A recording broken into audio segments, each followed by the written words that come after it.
Pass పుస్తకాలు నిదర్శనంగా కనపడుతున్నాయి. మీరు ముఖ్యంగా చూస్తే జగన్మోహన్ రెడ్డి గారు భూ రీసర్వే పేరు మీద ఎన్ని దోపిడీలు, దుర్మార్గాలు, ఆక్రమణలు చేశారో గత 5 సంవత్సరాల్లో ప్రజలు ఇంకా మర్చిపోలేదు.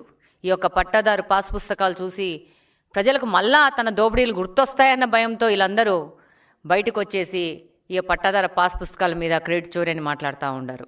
ఈరోజు చూస్తే మీరు గమనిస్తే 2018వ సంవత్సరంలోనే తెలుగుదేశం ప్రభుత్వం ఎంతో పెద్ద ముఖ్య ఉద్దేశంతో, మంచి ఉద్దేశంతో ఈ యొక్క భూ రీసర్వే ప్రక్రియను మొదలుపెట్టింది. ఈరోజు చూస్తే ఆ రోజే తెలుగుదేశం పార్టీ అధికారంలో ఉన్నప్పుడే జగ్గయ్యపేటలోని తక్కెళ్లపాడులో భూ రీసర్వే పేరు మీద ఒక పైలట్ ప్రోగ్రాం మొదలుపెట్టి ఆ రోజు కంటిన్యూస్ ఆపరేటింగ్ రెఫరెన్స్ స్టేషన్స్ ద్వారా భూములు రీసర్వే చేసే విధంగా జీవో నెంబర్ 1348ను